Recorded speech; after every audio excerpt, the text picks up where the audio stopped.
കണ്ണു തുറക്കുമ്പോഴേ ആദ്യം അവന്റെ ദേഹത്തേക്ക് മുക്കാലും കയറിക്കിടക്കുന്ന ജാനിയെയാണ് കണ്ടത്.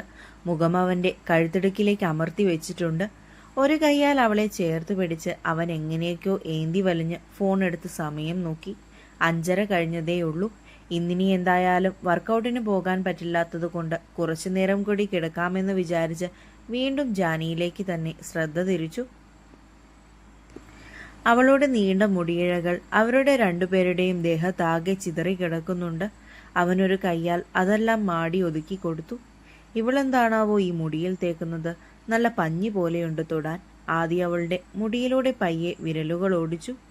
വിരലുടക്കി മുടിയൊന്ന് വലിഞ്ഞ് ജാനിയുടെ മുഖം അനക്കിയപ്പോൾ അവനൊന്ന് സ്റ്റക്കായി.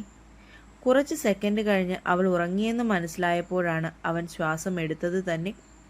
ഇപ്പോൾ ആദിയുടെ നെഞ്ചിലായാണ് ജാനി തല വെച്ചിരിക്കുന്നത്.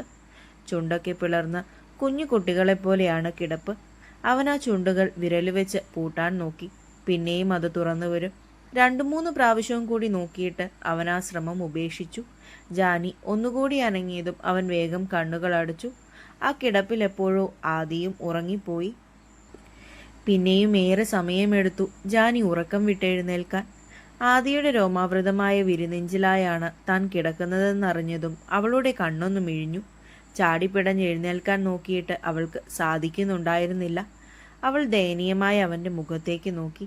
നല്ല ഉറക്കത്തിലാണ്. ശോ, ഞാൻ എങ്ങനെയാ ഒന്ന് എഴുന്നേൽക്കുക? ഈ കൈയൊന്ന് അയക്കാൻ നോക്കിയിട്ട് പറ്റുന്നില്ലല്ലോ. ഉറക്കത്തിലും മസിൽ പിടിച്ചാണോ കിടക്കുന്നേ? അവൻ്റെ കൈ ദേഹത്തു നിന്ന് മാറ്റാൻ അവൾ കിണഞ്ഞു പരിശ്രമിച്ചു കൊണ്ടിരുന്നു. പക്ഷേ എങ്ങനെയൊക്കെയോ അവൻ്റെ കൈ മാറ്റാൻ നോക്കിയിട്ടും അവളെ കൊണ്ടാവുന്നില്ലായിരുന്നു. കൈയിലാരോ പിടിച്ച് വലിക്കുന്നത് പോലെ തോന്നിയിട്ടാണ് ആദി കണ്ണു തുറക്കുന്നത്. നോക്കുമ്പോൾ ജാനി അവൻ്റെ കൈയുമായി മൽപ്പിടുത്തത്തിലാണ്. അത് കണ്ടതും അവനിലൊരു പുഞ്ചിരി മൊട്ടിട്ടു. അവൾ കൈമാറ്റാൻ ശ്രമിക്കും തോറും അവൻ കുറച്ചുകൂടി മുറുകെ പിടിക്കാൻ തുടങ്ങി. കുറച്ചു നേരം കൂടി ശ്രമിച്ചിട്ട് അവൾ വീണ്ടും ആദിയെ നോക്കി. അവൻ്റെ നോട്ടവും അവളിലാണെന്ന് മനസ്സിലായതും ജാനി വേഗം മുഖം തിരിച്ചു. അയ്യോ, സാർ എഴുന്നേറ്റ് കിടക്കുമായിരുന്നു. എന്തിനാ മേത്ത് കയറി കിടന്നെന്ന് ചോദിച്ചാൽ ഞാൻ എന്തു പറയും? ഷോ, ഞാൻ ഈ കിടന്ന് പെടാപ്പാട് പെടുന്ന കണ്ടിട്ടും സാർ എന്താ കൈമാറ്റാത്തെ? എന്തൊക്കെ ആലോചിച്ചിട്ടും ജാനിക്കൊരു എത്തും പിടിയും കിട്ടിയില്ല. സാർ, ഒടുവിൽ എന്തും വരട്ടെ എന്ന് വിചാരിച്ച് ജാനി അവനെ വിളിച്ചു. പക്ഷേ ആദ്യം അവളെ നോക്കിയതല്ലാതെ ഒന്നും പറഞ്ഞില്ല. സാർ, ഈ സാറ് ഞാൻ വിളിക്കുന്നൊന്നും കേൾക്കുന്നില്ലേ? അവൾക്ക് സംശയമായി. ജാൻവിയോട് ഞാൻ ഇന്നലെ ഒരു കാര്യം പറഞ്ഞായിരുന്നു. എന്ത്? ജാനിക്ക് അവനെന്താ പറഞ്ഞു വരുന്നതെന്ന് മനസ്സിലായില്ല. എന്നെ എന്ത് വിളിക്കണമെന്നാ ഞാൻ പറഞ്ഞത്? ആദ്യം അത് പറഞ്ഞപ്പോൾ മാത്രമാണ് അവൾ അങ്ങനെ ഒരു സംഭവത്തെക്കുറിച്ച് ഓർക്കുന്നത് തന്നെ. ദത്തേട്ടാന്ന് ജാനിയുടെ ശബ്ദം നേർത്തു. എന്നിട്ട് ഇപ്പോൾ എന്താ എന്നെ വിളിച്ചേ? അവൻ്റെ മുഖം പരിഭവത്താൽ കൂർത്തു വന്നു. അത് ഓർക്കാണ്ട് വിളിച്ചു പോയതാ, സോറി. അവൾ എങ്ങനെ പറഞ്ഞതും ആദ്യം അവളെ പിടിച്ചു വെച്ചിരുന്ന കൈ അയച്ചു. ജാനി വേഗം കട്ടിലിൽ നിന്ന് ചാടി ഇറങ്ങി.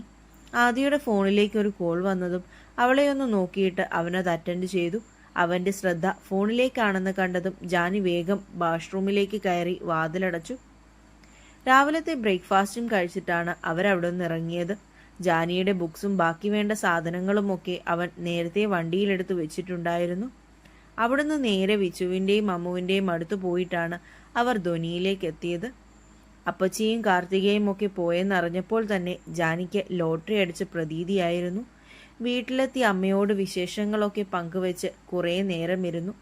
ആദ്യം എന്തോ അത്യാവശ്യമായിട്ട് പുറത്തേക്ക് പോയിട്ടുണ്ടായിരുന്നു. രാത്രി അച്ഛൻ്റെ ഒപ്പമാണ് തിരിച്ചു വന്നത്. അകത്തേക്ക് കയറി വരുന്ന ആദിയുടെ കയ്യിൽ കുറെ ബുക്സൊക്കെ കണ്ടെങ്കിലും അവൾ അത് മൈൻഡ് ചെയ്യാൻ പോയില്ല. രാത്രി ഭക്ഷണമൊക്കെ കഴിഞ്ഞ് അമ്മയെ കിച്ചണിൽ സഹായിച്ചിട്ടൊക്കെയാണ് ജാനി റൂമിലേക്ക് പോയത്. ആദിയെ അവിടെയെങ്ങും കാണാഞ്ഞതും അവൾ കട്ടിലേക്ക് കിടന്ന് ഫോൺ കാണാൻ തുടങ്ങി. ഡോറടയുന്ന സൗണ്ട് കേട്ടാണ് ജാനി ഫോണിൽ നിന്നും തലയുയർത്തി നോക്കിയത്. ആദി കുറെ ബുക്സ് എടുത്ത് ടേബിളിൽ അടുക്കി വെക്കുന്നുണ്ട്. സാർ ഇതെന്താ, പഠിക്കാൻ പോകുവാണോ?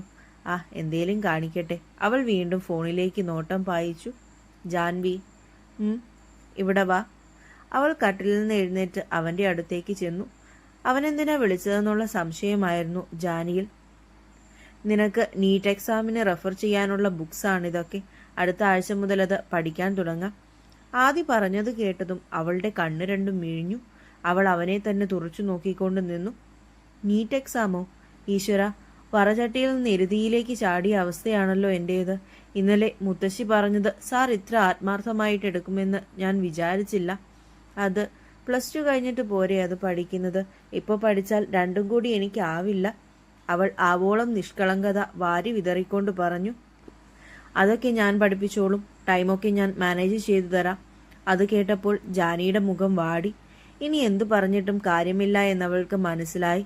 പിന്നെ മിസ്സായ ക്ലാസ്സിൻ്റെ നോട്ട്സ് ഞാൻ വാങ്ങിയിട്ടുണ്ട്. അത് ഞാൻ നിനക്ക് സെൻഡ് ചെയ്തു തരാം. എന്നിട്ട് എഴുതാൻ തുടങ്ങിക്കോ. ഇപ്പോഴോ? ഞാൻ നാളെ എഴുതിക്കോളാം. ഇപ്പോൾ തന്നെ എഴുതണം. ഇന്നും നാളെയും ഇരുന്ന് എഴുതിയാലേ നോട്ട്സ് കംപ്ലീറ്റ് ആക്കാൻ പറ്റൂ. ഇങ്ങനെയൊക്കെ ഏതു നേരത്താണോ എനിക്ക് കെട്ടാൻ തോന്നിയേ. അവൾ ഓരോന്നും പിറുപിറുത്തുകൊണ്ട് ബുക്സ് എടുക്കുവാനായി പോയി. എന്നാൽ അവൾ പറഞ്ഞതെല്ലാം നല്ല വ്യക്തമായി ആദ്യം കേട്ടിരുന്നു. ജാൻവി എന്തെങ്കിലും പറഞ്ഞു? അവൻ ചിരി ഒളിപ്പിച്ചു വെച്ചുകൊണ്ട് അവളോട് ചോദിച്ചു. ഇല്ല, ഞാനൊന്നും പറഞ്ഞില്ല. അവന്റെ ചോദ്യത്തിൽ അവൾ ഒന്ന് പതറി. അവൾ വേഗം ബുക്കും എടുത്തുകൊണ്ട് ടേബിളിന് മുന്നിലിട്ടിരിക്കുന്ന ചെയറിലേക്കിരുന്നു. സാർ, അല്ല ദത്തേട്ട. അവൾ സാറെന്ന് വിളിച്ചതും അവന്റെ കൂർപ്പിച്ചിട്ടുള്ള നോട്ടം കണ്ട് വേഗം മാറ്റി വിളിച്ചു. നോട്ട്സ് അയച്ചു തന്നില്ല? ആ ഓക്കെ, ഞാനിപ്പോൾ അയച്ചു തരാം. ആദ്യം ഫോൺ എടുത്ത് അവൾക്ക് നോട്ട്സൊക്കെ അയച്ചു കൊടുത്തിട്ട് കട്ടിലിൽ പോയിരുന്ന് ലാപ്ടോപ്പ് എടുത്ത് അതിലെന്തോ ചെയ്തുകൊണ്ടിരുന്നു. ജാൻവി മനസ്സില്ലാ മനസ്സോടെ നോട്ട്സ് എഴുതുവാൻ തുടങ്ങി. ആദ്യം ലാപ്ടോപ്പിലെ വർക്കൊക്കെ കംപ്ലീറ്റ് ആക്കി നേരെ നോക്കിയപ്പോൾ ബുക്കിന്റെ മേലെ തലവെച്ച് കിടന്നുറങ്ങുന്ന ജാനിയെയാണ് കണ്ടത്. അവൻ വേഗം ക്ലോക്കിലേക്ക് നോട്ടം മാറ്റി. സമയം 11:30 കഴിഞ്ഞിരുന്നു. ഇത്ര സമയമായോ? അവൻ ജാനിയുടെ അടുത്തേക്ക് ചെന്നു. നല്ല ഉറക്കത്തിലാണവൾ. എഴുതിക്കൊണ്ടിരുന്ന പേന ഇപ്പോഴും കയ്യിലുണ്ട്. അവനത് വാങ്ങി ടേബിളിലേക്ക് വെച്ചു. എന്നിട്ട് പയ്യെ അവളെ 2 കൈയാലും കോരിയെടുത്ത് ബെഡിലേക്ക് കിടത്തി. തിരികെ ടേബിളിനടുത്തേക്ക് തന്നെ പോയി തുറന്നിരുന്ന ബുക്സ് എല്ലാം എടുത്ത് ഒതുക്കി വെച്ചു. ആദി അവൾക്കരികിലേക്ക് കിടന്ന് ഒരു കൈയാൽ അവളെ ചുറ്റിപ്പിടിച്ചു. അവളുടെ കുഞ്ഞു നെറ്റിയിൽ ഒന്ന് ചുംബിച്ചു മാറി. അവളുടെ നെറ്റിയിൽ മുത്തിമാറിയ ആദിയുടെ കണ്ണുകളെ എതിരേറ്റത് കണ്ണും തുറന്നു കിടക്കുന്ന ജാനിയെയാണ്. അവന്റെ നെഞ്ചിടി പേറി. അവളുടെ കണ്ണുകൾ അവനിൽ തന്നെയാണെന്നറിയെ ആദിയൊന്ന് പരിങ്ങി. ഓ ഗോഡ്, ഞാൻ ഉമ്മ വെച്ചത് ഈ പെണ്ണ് കണ്ടു. ഇവൾ ഉറങ്ങിയിട്ടല്ലേ ഞാൻ കൊണ്ടുവന്ന് കിടത്തിയത്. ഫോർ ഗോഡ് സേക്ക്, ഇത്ര പോലെ സെൽഫ് കൺട്രോൾ ഇല്ലാതായിപ്പോയോ ആദ്യം നിനക്ക്? ശേ, ജാൻവി എന്ന് വിചാരിച്ച് കാണും. ഇനി ഞാൻ എന്തു പറഞ്ഞ് ഇവളെ സമാധാനിപ്പിക്കുക? കരയാണ്ടിരുന്നാൽ മതിയായിരുന്നു. അവളോടെന്തോ പറയാനായി തിരിഞ്ഞ ആദിയുടെ കണ്ണുകൾ കുറുകി. What the actual hell? ഇവളല്ലേ എന്നെ ഇപ്പോൾ കണ്ണു തുറന്നു നോക്കിയത്? അതോ എനിക്ക് തോന്നിയതാണോ? ഉറങ്ങിക്കിടക്കുന്നവളെ നോക്കി അവൻ കണ്ണും മിഴിച്ചുകൊണ്ട് ആലോചിച്ചു. അവളുടെ കണ്ണിന് മേലെ കൂടി അവൻ കൈ അങ്ങോട്ടും ഇങ്ങോട്ടും അനക്കി നോക്കി. ഇല്ല, ഉറക്കത്തിലാണ്. എന്തെങ്കിലും ആകട്ടെ, ഭാഗ്യത്തിന് അവളൊന്നും കണ്ടില്ലല്ലോ. അവൻ സ്വയം ആശ്വസിച്ചു. ആദി അവൾക്കരികിലേക്ക് ചേർന്ന് കിടന്നുകൊണ്ട് കണ്ണുകൾ അടച്ചു. രാവിലെ ആദി കണ്ണു തുറക്കുമ്പോൾ ഇന്നും ജാനി അവന്റെ മേലേക്ക് കയറി കിടന്നിട്ടുണ്ടായിരുന്നു. അവൻ അവളെ എഴുന്നേൽപ്പിക്കാതെ തന്നെ മെല്ലെ ദേഹത്തു നിന്നും മാറ്റി കിടത്തിയിട്ട് ബ്ലാങ്കറ്റ് എടുത്ത് ശരിക്കും പുതപ്പിച്ചു കൊടുത്തു. ബാത്റൂമിൽ കയറി ഫ്രഷായി അവൻ വർക്കൗട്ട് റൂമിലേക്ക് പോയി. ഒരു 7 മണി ആയപ്പോഴേക്കും ജാനിയും എഴുന്നേറ്റു. ആദ്യം അവിടെയെങ്ങും കാണാഞ്ഞതും ജാനി വേഗം ഫ്രഷായി താഴേക്ക് പോയി. കിച്ചണിലേക്ക് ചെന്നതും മീനു അവൾക്ക് ചായ എടുത്തു കൊടുത്തു.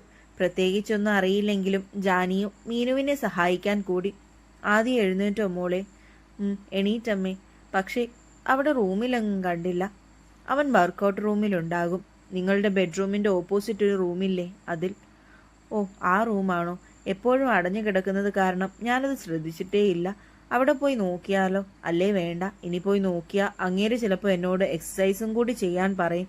അതുകൂടി താങ്ങാനുള്ള ശേഷി എനിക്കില്ല. അമ്മേ, ദത്തേട്ടന് ചായ കൊടുക്കണ്ടേ? കുറച്ചു നേരം കഴിഞ്ഞതും അവൾ ചോദിച്ചു. എന്നാൽ മീനു അവളെ തുറച്ചു നോക്കുകയാണ് ചെയ്തത്. അമ്മ എന്താ ഇങ്ങനെ നോക്കുന്നേ? ജാനി അവളുടെ മുഖത്തെന്തെങ്കിലും ഉണ്ടോ എന്ന് കൈവച്ച് തപ്പി നോക്കി. ഹേയ്, ഒന്നുമില്ലല്ലോ. പിന്നെ അമ്മയ്ക്ക് ഇതെന്താ പറ്റിയേ? അവൾക്കൊന്നും മനസ്സിലാവുന്നില്ലായിരുന്നു. മോളിപ്പോൾ എന്താ വിളിച്ചേ? ഓ, അതാണോ? എന്നോട് ഇനി മുതൽ ദത്തേട്ടാന്ന് വിളിച്ചാൽ മതിയെന്നാ സാർ പറഞ്ഞേ. നന്നായി മോളെ. മീനു അവളെ നിറഞ്ഞ മനസ്സാലെ ചിരിച്ചു കാട്ടി. അല്ല അമ്മ, ഞാൻ ചോദിച്ചതിന് ഉത്തരം തന്നില്ല. ഞാനതങ്ങ് വിട്ടുപോയി. അവൻ ബ്രേക്ക്ഫാസ്റ്റിൻ്റെ ഒപ്പമേ ചായ കുടിക്കൂ. അതുകൊണ്ട് കൊണ്ടു കൊടുക്കേണ്ട കാര്യമില്ല. രണ്ടുപേരും ചേർന്ന് ഭക്ഷണമൊക്കെ ഉണ്ടാക്കി കഴിഞ്ഞപ്പോഴേക്കും ആദിയും അച്ഛനും എത്തിക്കഴിഞ്ഞിരുന്നു.